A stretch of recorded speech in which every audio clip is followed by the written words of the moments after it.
Welcome to Kaiju Mathematics. Today I will be evaluating a limit of a piecewise function. If you like this content and you need more math and calcudoku in your life, please consider subscribing. Thank you for watching. So here we have a piecewise function where we have certain criteria. We have this 2x minus 1 for x less than 1 and 2x plus 2 for x greater than or equal to 1. So this means that for x values less than 1, it is only this graph here. And then for x values greater than or equal to 1, it is only this graph. So we want to know what is happening as x approaches 1, because we notice something's happening at 1. Something is going on at 1 because we have one graph doing something. We have one side of 1 doing one thing, the other side of 1 doing another thing. So let's do the numerical approach first. So I'm going to take some values as x approaches 1 from the left. So let's do 0.9, and this is coming from the left. So 0.9, and then we'll do 0.99 and 0.999. So we have 2 times 0.9 minus 1, 0.8. And then we do 0.99, so 2 times 0.99 minus 1. Is 0.98, and then 0.999, so 2 times 0.999 minus 1 is 0.998.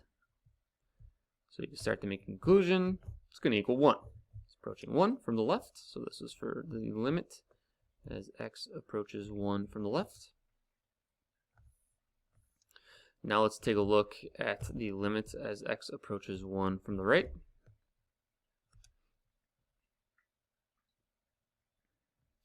Let's take some values. X approaches 1 from the right, so we're going to do 1.1. And now I'm not plugging it into this function though, because this is from the left. I use this function because it was less than 1. So I use this for the left. I'm going to use this one for the right because this is x is greater than or equal to 1. So this is coming in from the right. So I want to use 2x plus 2. So I had to use 2x minus 1 for the left because it's x less than 1. And I'm going to use 2x plus 2 coming in from the right for x greater than or equal to 1.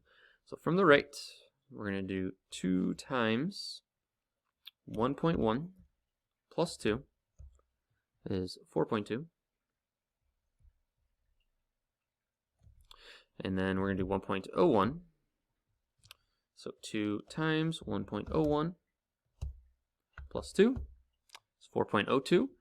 So you're starting to probably see something is happening here, where on the left, we were approaching 1. Let me mix that up a little bit. So I'm using 2x plus 2 here. So you'll notice that as we're coming from the left, we're approaching 1, but as we're approaching from the right, it doesn't look like we're approaching the same value. And let's just get one more for safety measures here. So plus 2, and that's going to be 4.002. So coming in from the right, we're approaching 4. 4.2, 4.02, 4.02 is going to start approaching 4. They're approaching two different spots, meaning the limit does not exist. Does not exist. They are not approaching the same values. Let's look at that on a graph. Let's throw that into the graph here. So throwing this into the graph, I have 2x minus 1 for all values of x less than 1. So for all values of x less than 1. Piecewise functions are a little difficult to graph by hand sometimes. So 2x minus 1 for all values x less than 1. So minus 1 is here, so negative 1, up to, so negative 1, up to over 1. And then the graph starts there, and it's less than 1. So I'm going to use an open circle because it's less than 1. It means it's not including 1. And this was the y-intercept, negative 1. So that means my graph is going to look like this for x values less than 1. And then here it's x greater than or equal to 1. So that means I'm going to use a closed circle that says or equal to 1. So starting at 1, 2x plus 2. So y-intercept of 2, I'll put this one in red. Y-intercept of 2 up to over 1. So my first point is going to be right there. I'm going to go up to over 1. So then here would be 2x plus 2 for x values greater than or equal to 1. So as we could see, as x approaches 1 from the left, Direction 1 from the left. I'm approaching 1, but as I'm coming in from the right, I'm approaching 4. And there's this jump here. It's not continuous, which is another lesson here.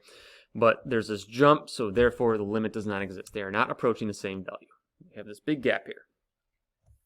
So that's how you navigate piecewise functions. You want to evaluate from the left using the criteria given with x less than 1. And then you want to evaluate from the right, given the criteria x is greater than or equal to 1. And then you see where they're meeting. Now for piecewise functions, that doesn't always mean that they're going to have some sort of gap here. There could be just two different functions, like the graph could be this, and then something else could be picking up right there from it, but just a different type of function. So something could be happening there where it's going to evaluate to some limit value, but in this case, it doesn't. One goes to 1, one goes to 4, so therefore the limit does not exist.